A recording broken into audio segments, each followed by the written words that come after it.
Salam, berjumpa kembali dengan saya, Pendeta Hendra Gunawan, dalam memperingati hari kematian Tuhan Yesus yang selama ini dikenal dengan sebutan Hari Jumat Agung. Hari Jumat Agung adalah hari yang unik.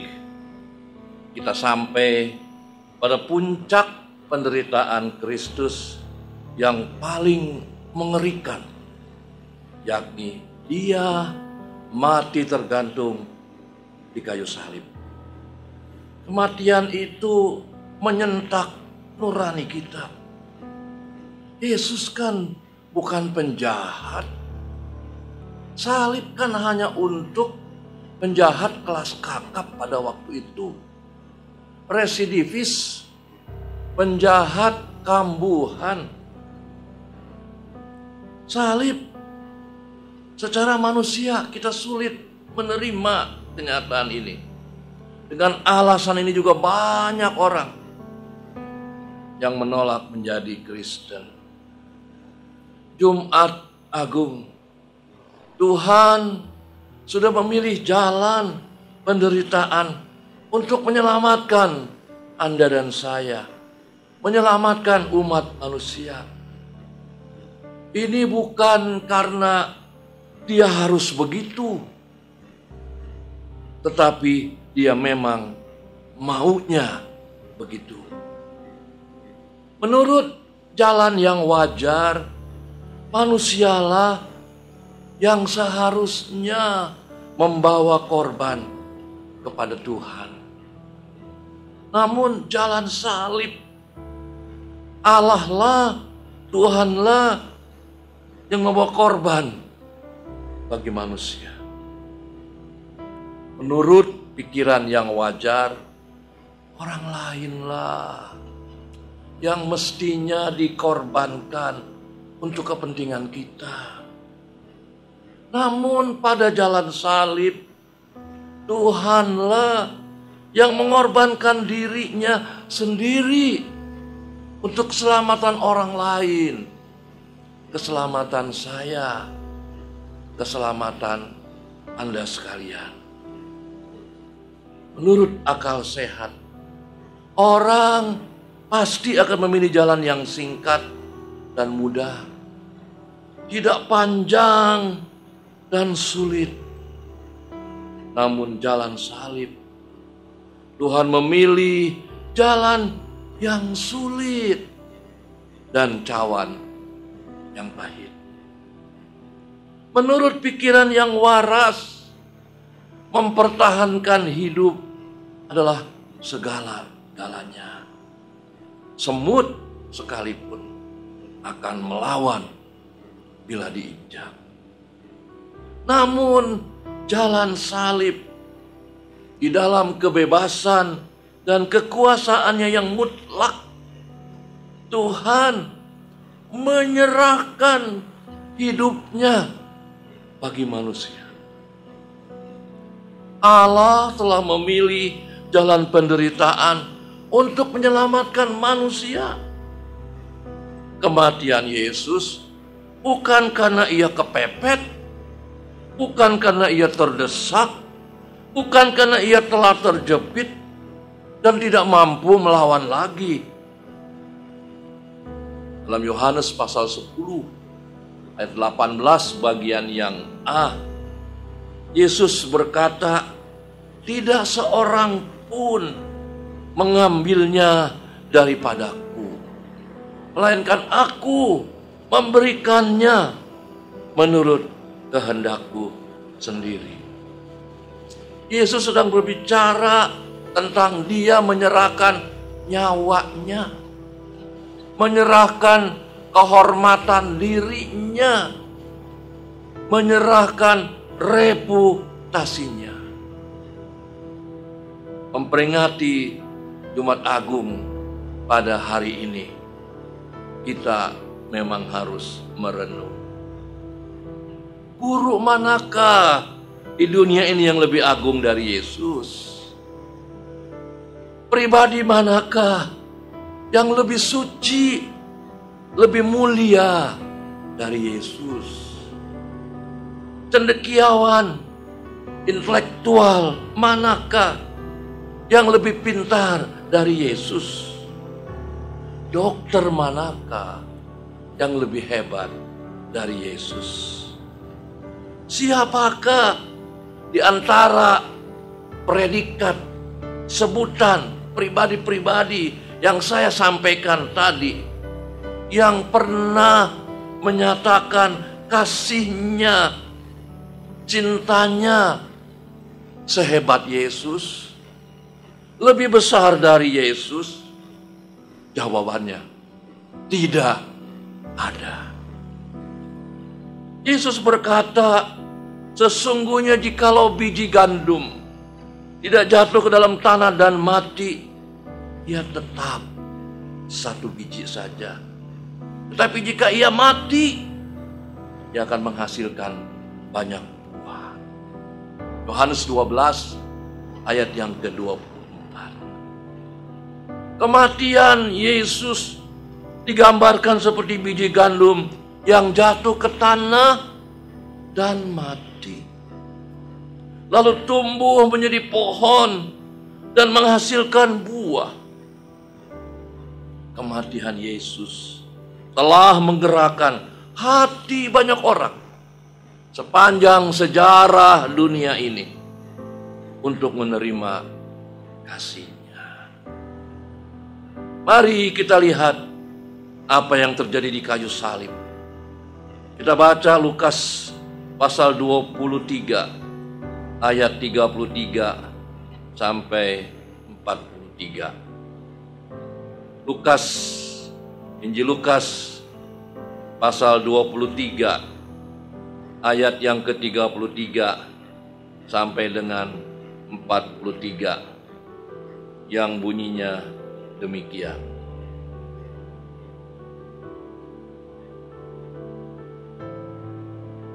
Ketika mereka sampai di tempat yang bernama Tengkorak, mereka menyalibkan Yesus di situ, dan juga kedua orang penjahat itu, yang seorang diri di sebelah kanannya dan yang lain di sebelah kirinya. Yesus berkata, "Ya Bapa, ampunilah mereka, sebab mereka tidak tahu apa yang mereka perbuat." Dan mereka membuang undi untuk membagi pakaian Yesus. Orang banyak berdiri di situ dan melihat semuanya. Pemimpin-pemimpin mengejek Yesus. Katanya, orang lain ia selamatkan. Biarlah sekarang ia menyelamatkan dirinya sendiri. Jika ia adalah Mesias, orang yang dipilih Allah. Juga prajurit-prajurit mengolok-olokkan dia. Mereka menunjukkan anggur asam kepadanya dan berkata, "Jika engkau adalah raja orang Yahudi, selamatkanlah dirimu." Ada juga tulisan di atas kepalanya, "Inilah raja orang Yahudi." Seorang dari penjahat yang digantung itu menghujat Yesus. Katanya, "Bukankah engkau adalah Kristus? Selamatkanlah dirimu dan kami." Tetapi yang seorang menegur dia, katanya, "Tidakkah engkau takut juga tidak kepada Allah, sedang engkau menerima hukuman yang sama?" Kita memang selayaknya dihukum, sebab kita menerima balasan yang setimpal dengan perbuatan kita. Tapi orang ini tidak berbuat sesuatu yang salah. Lalu ia berkata, "Yesus, ingatlah akan aku apabila engkau datang sebagai raja." Kata Yesus kepadanya, "Aku berkata kepadamu, sesungguhnya hari ini juga engkau akan ada bersama-sama dengan aku di dalam Firdaus." Bapak, Ibu, saudara-saudari yang dikasihi Tuhan, kisah Yesus disalib kisah yang sulit bisa kita cerna. Mengapa dia harus disalib? Mengapa dia harus mati? Bapak Ibu yang dikasihi Tuhan, kita membaca peristiwa Yesus disalib 2020 tahun yang lalu. Pepatah berkata, harimau mati meninggalkan belang, gajah mati meninggalkan gading. Dengan kata lain, jika manusia meninggal, ada kenangan yang ingin ditinggalkan bagi keluarganya, bagi sahabatnya, bagi kenalannya, bagi sesamanya. Apa yang ditinggalkan manusia jika ia sudah pergi untuk selama-lamanya? Amsal 22 ayat 1 berkata, nama baik lebih berharga daripada kekayaan besar. Dikasihi orang lebih baik daripada perak dan emas. Manusia pada umumnya ingin meninggalkan yang baik, teladan, untuk menjadi panduan hidup dan pola bagi orang lain. Siapakah tokoh yang menjadi teladan kita di dunia ini? Dialah Yesus, manusia tanpa dosa yang pernah hidup di dunia ini selama 33,5 tahun. Bukan saja hidupnya menjadi teladan, tapi menjelang kematian pun Yesus memberi teladan yang sangat menakjubkan. Setelah Kaisar Napoleon Bonaparte ditangkap, ia dibuang ke pulau Saint Helena. Di tempat terpencil itu ia mulai banyak merenung. Lalu pada suatu hari, dia keluar, dia menatap ke langit, dia berteriak, di manakah Genghis Khan? Di manakah Mussolini? Di manakah Alexander Agung? Mereka adalah orang-orang hebat, pemimpin-pemimpin hebat, raja-raja yang hebat. Mereka menegakkan kerajaannya, kekuasaannya dengan kekuatan tentara yang sangat besar. Namun mereka, termasuk saya, kata Napoleon, akan pudar dan lenyap, tergeser dari sejarah dunia. Tetapi, kata Napoleon, ada satu orang yang pada masa hidupnya tidak pernah memakai senjata, namun telah menggerakkan begitu banyak orang yang tidak pernah habis sepanjang sejarah untuk berjuang, untuk mengikuti langkahnya, dan rela mati baginya.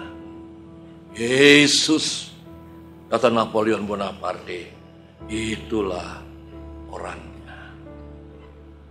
Memang kasih Yesus telah menggerakkan hati begitu banyak orang untuk mengikuti Dia, untuk melayani Dia, untuk meneladani Dia, untuk berkorban bagi Dia, bahkan mati bagi Dia.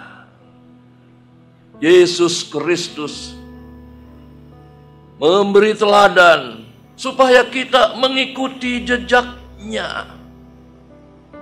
1 Petrus pasal 2 ayat 21. Sebab untuk itulah kamu dipanggil, karena Kristus pun telah menderita untuk kamu dan telah meninggalkan teladan bagimu, supaya kamu mengikuti jejaknya. Teladan apa yang Yesus sudah berikan untuk kita? Teladan apa yang Yesus tinggalkan bagi kita.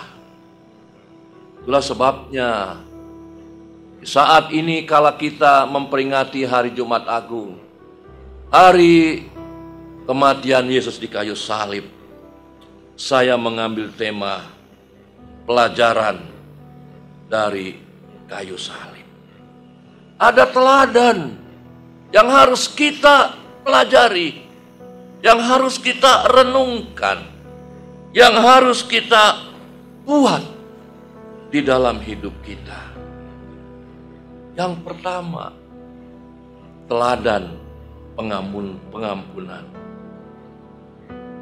Lukas pasal 23 ayat 34. Yudas adalah salah seorang muridnya yang telah mengkhianatinya dan menjualnya dengan 30 keping perak. Dalam Matius 26 ayat 50, Yesus berkata kepada Yudas, "Hai teman, hai sahabatku, my friend, untuk itukah engkau datang?" Yudas, sebelum Yesus menyapanya, datang memeluk Yesus, mencium Yesus. Itulah sebabnya Yesus berkata, "Hai teman, untuk itukah engkau datang?" Bayangkan, Yesus tahu Yudas yang salah seorang dari muridnya sedang mengkhianatinya, sudah menjualnya. Yesus masih bisa-bisanya memanggilnya, "Hai sobat, hai teman, my friend." Kalau kata orang Chinese, "Open you, sahabat karib." Maka majulah para tentara Romawi. Mereka memegang Yesus dan menangkapnya. Luar biasa, saudara. Bagaimana kalau ini menimpa kita? Ada orang yang begitu kita kasihi, yang sudah ikut kita lama, yang kita besarkan, yang kita sudah limpahkan kasih, sekarang mengkhianati kita. Masihkah kita dengan sinar mata yang lembut, dengan ucapan yang penuh kasih, masih menegur dia, "Hai sahabat"? Kepada para prajurit yang berlaku kasar terhadapnya, yang menelikungnya, yang meraih tangannya dengan kasar, Yesus tidak menghardiknya. Yesus tidak mencaci makinya. Yesus tidak mengancamnya, apalagi mengutukinya. Melainkan Yesus menyapanya. Yesus bukan saja mengajar kita harus mengampuni musuh, bahkan perintahnya sangat clear, sangat jelas. Kita harus berlaku baik bagi musuh-musuh kita. Tetapi kepada kamu yang mendengarkan aku, kata Yesus, Lukas 6 ayat 27 sampai 28. Aku berkata, kasihilah musuhmu, berbuatlah baik kepada orang yang membenci kamu. Mintalah berkat bagi orang yang sudah mengutuki kamu. Berdoalah bagi orang yang mencaci kamu. Hebat. Luar biasa, saudara. Bisakah kita seperti itu? Di atas kayu salib yang menggantung tubuhnya, sementara darah berceceran, Yesus menahan kesakitan yang amat sangat. Dia masih memberi teladan dalam hal mengampuni. Yesus berkata, ya Bapa, ampunilah mereka, sebab mereka ini, para serdadu Romawi ini, tidak tahu apa yang mereka perbuat. Lukas 23 ayat 34. Saudara, ayo renungkan dalam-dalam pelajaran pertama dari kayu salib. Bisa, mau, mampu mengampuni. Banyak orang mau mengampuni, tapi tidak bisa, tidak mampu. Ketika kita bertemu dengan orang itu, ketika kita menerima pesan WhatsApp-nya, WA-nya, ketika secara tidak langsung kita berpapasan dengan dia di satu pesta, kita membuang muka. Lebih celaka lagi, kita membuang ludah. Beda dengan Yesus. Memang kasih Yesus telah menggerakkan hati begitu banyak orang, sehingga semuanya tersungkur di bawah kaki Yesus. Tidak ada pribadi yang pernah lahir, hidup di dunia ini, yang memiliki keluhuran budi, hati yang begitu mulia, yang luas, yang dengan amat sangat mudah mengampuni orang. Bukan yang kecil kesalahannya, bukan yang sedang kesalahannya, tapi kesalahan yang teramat besar, yang merenggut nyawanya, yang menghujamkan tombak yang tajam ke lambungnya, yang mengolok-oloknya, yang menampar mukanya, yang memaku tangan dan kakinya, yang memakaikan mahkota duri di atas kepalanya. Inti pengajaran Yesus di kayu salib adalah kasih. Kasih itu bukan sekedar dibicarakan, bukan sekedar dinyanyikan, bukan sekedar dibacakan, bukan sekedar dikhotbahkan seperti saya, para teman-teman pendeta hamba Tuhan, tetapi harus dipraktikkan, dibuat, dilakukan, dinyatakan seperti Kristus nyatakan dalam kematiannya di atas salib. Mari kita belajar dari kayu salib, memiliki hati yang mau, bisa, dan mudah mengampuni.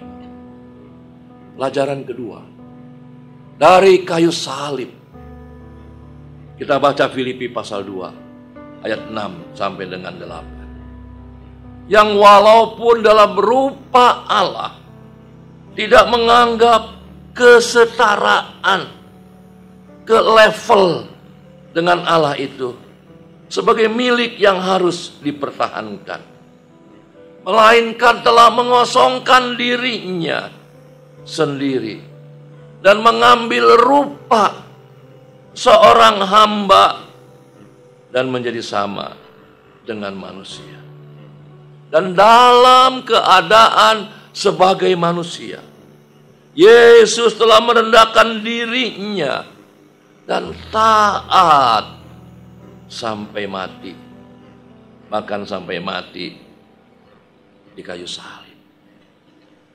Dengan Yesus mau dan rela mati di kayu salib, Dia ingin memberi pelajaran kepada kita.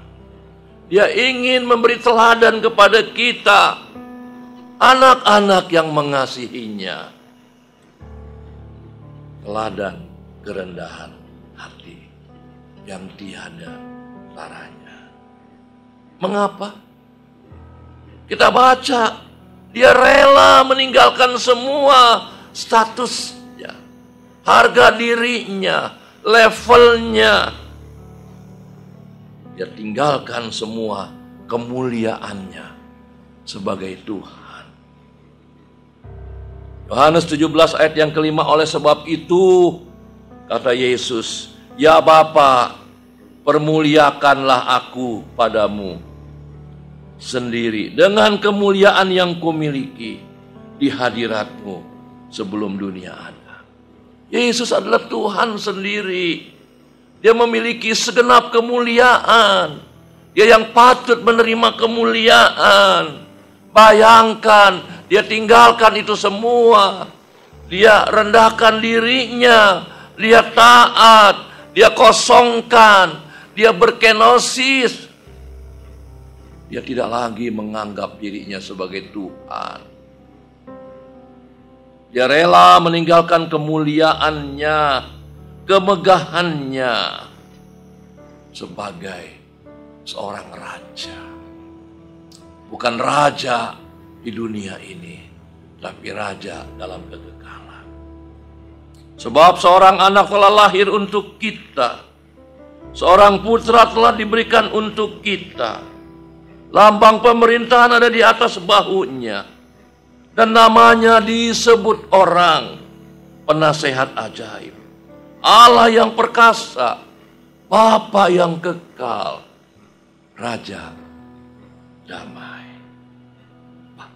Bayangkan saudara, sebagai seorang yang punya begitu banyak predikat, ketika dia dilahirkan ke dunia ini, penasehat ajaib, Allah yang perkasa, Bapa yang kekal, Raja damai. Dia rela ketika itu semua dilucuti dari keberadaannya. Dia rela meninggalkan kemuliaan dan kesempurnaannya sebagai Tuhan. Bukankah ini menunjukkan satu pribadi yang sangat rendah hati? Yohanes 10 ayat 30, Yesus berkata, aku dan Bapa adalah satu. Saudara, kehebatannya dipreteli, kedahsyatannya dicabut, kemahakuasaannya dilumpuhkan. Mestinya dia bisa untuk meluputkan diri dari kayu salib. Dia bisa turun dari kayu salib. Dia bisa membebaskan dirinya. Tapi karena kerendahan hatinya, dia terima semua itu. Dia tidak bicara lagi soal harga diri, soal prestis kata orang dunia. Ada satu suku di negara kita yang menyebutnya siri. Saudara, bagaimana dengan Anda? Masihkah Anda menganggap diri Anda lebih hebat dari orang lain? Masihkah Anda merasa bahwa Anda adalah pendeta besar? Ada pendeta kecil di bawah Anda. Masihkah Anda menganggap Anda adalah orang tua? Ada anak-anak yang harus patuh dan turut sepenuhnya, tidak punya hak lagi untuk bicara kepada Anda sebagai orang tua. Atau Anda mungkin majikan, bos, direktur di satu perusahaan, dan Anda ingin tidak ada yang melawan Anda, mengoreksi Anda, memberi usulan kepada Anda. Anda belum menjadi orang yang rendah. Yesus bukan saja dia rela dikritik, tapi dia rela dihina. Dia rela direndahkan, bahkan dia rela semuanya dilucuti dari keberadaannya sebagai seorang Tuhan, pribadi yang akbar, yang besar. Matius 23 ayat 12, Yesus berkata, barang siapa meninggikan diri, ia akan direndahkan. Sebaliknya, barang siapa merendahkan diri, ia akan ditinggikan. Saudara mau pilih mana? Saudara mau direndahkan? Ketika saudara meninggikan diri, ketika saudara bicara dengan tolak pinggang, ketika mata saudara melotot, ketika saudara berjalan dengan pongah, ketika saudara menepuk-nepuk dada, ketika saudara memuji-muji kehebatanmu, ketika Anda meninggikan diri, sebetulnya Anda sedang direndahkan oleh sorga. Barang siapa merendahkan diri, ia akan ditinggikan. Indah sekali kalau memperingati hari Jumat Agung, kita mengambil, merenungkan, melakukan pelajaran kedua dari kayu salib, yaitu merendahkan diri. Yang ketiga, pelajaran dari kayu salib yang kita akan renungkan pada Jumat Agung hari ini adalah pelajaran kemurahan hati. Kalau kita baca Lukas 23 ayat 42 sampai 43. Saya akan baca Lukas 23 ayat 42 sampai 43 berkata begini. Lalu penjahat itu berkata, "Yesus, ingatlah akan aku apabila engkau datang sebagai raja." Kata Yesus kepadanya, "Aku berkata kepadamu, sesungguhnya hari ini juga engkau akan ada bersama-sama dengan aku di dalam Firdaus." Terjadi dialog singkat di atas kayu salib antara Yesus dengan penjahat yang satu. Dia minta supaya Yesus mengingat dia kalau Yesus tiba di sorga. Tetapi Yesus dengan cepat, quick respon, memberikan tanggapan yang segera. Bukan nanti, mulai hari ini engkau bersama-sama dengan aku. Yesus adalah pribadi yang sangat murah hati. Dia tidak pasang harga. Dia tidak bilang, "Kamu siapa, saya siapa. Kamu layak disalib, kamu penjahat. Dosamu banyak. Kau sudah membuat banyak orang menderita. Aku kan Tuhan. Aku kan mati bukan untuk dosaku. Aku mati memikul dosa manusia, termasuk dosamu. Bagaimana mungkin engkau mau bersama-sama dengan aku di sorga?"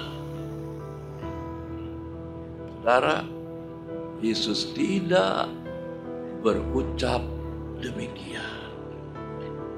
Kita pelajari historis kehidupan Yesus. Ia lahir dalam kemiskinan. Ia dibesarkan juga dalam kemiskinan. Sepanjang umur hidupnya, kemiskinanlah yang mewarnai perjalanan hidupnya. Bahkan ia lebih miskin daripada burung di udara, daripada serigala di hutan.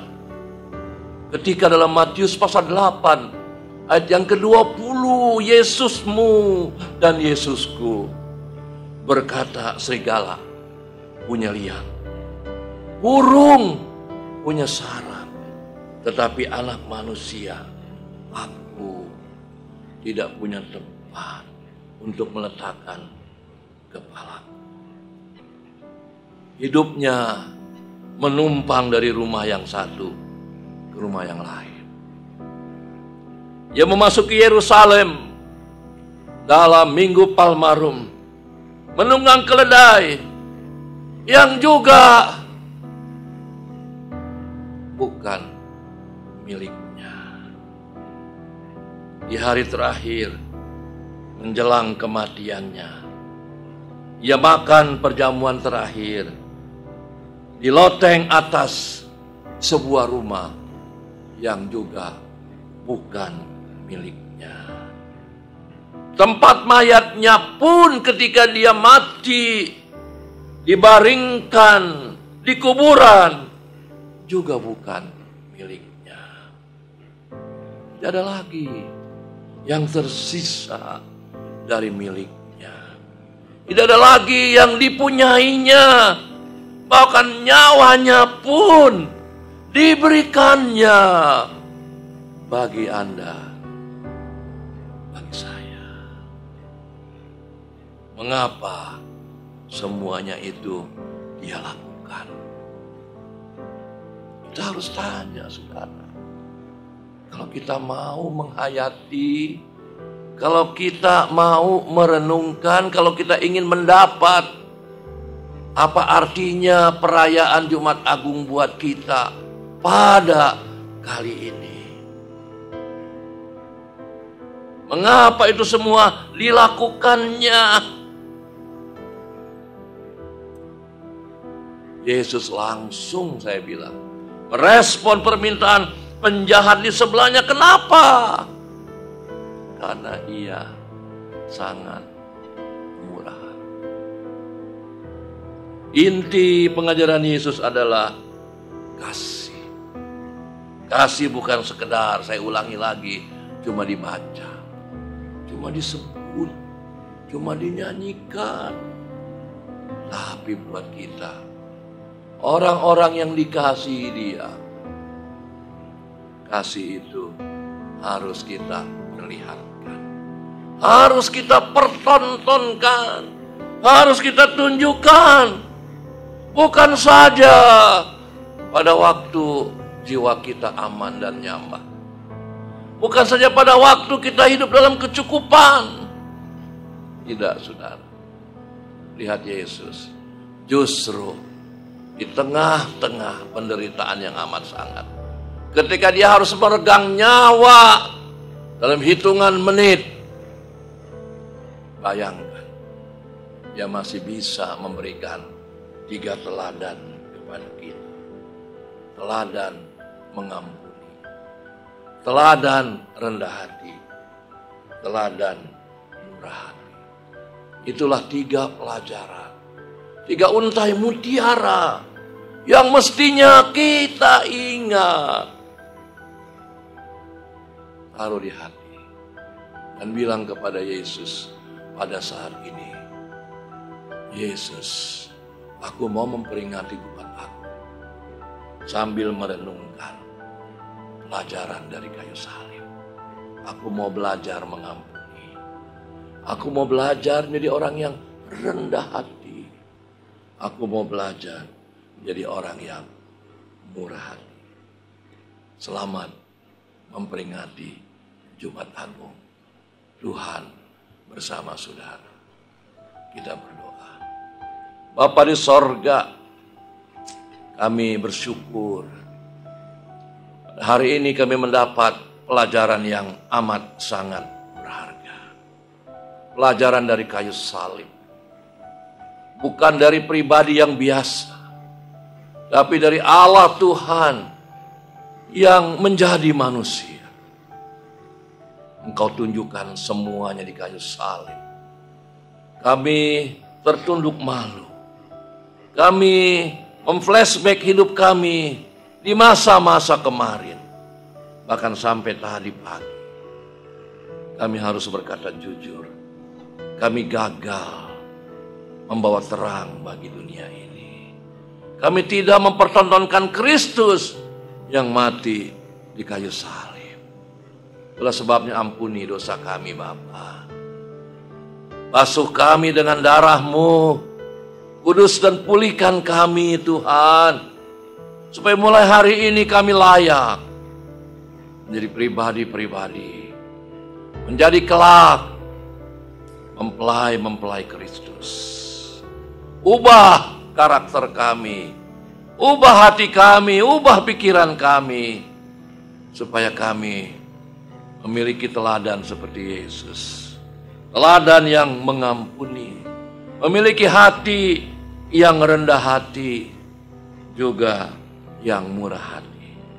3 pelajaran dari kayu salib kiranya mengubah perjalanan hidup kami.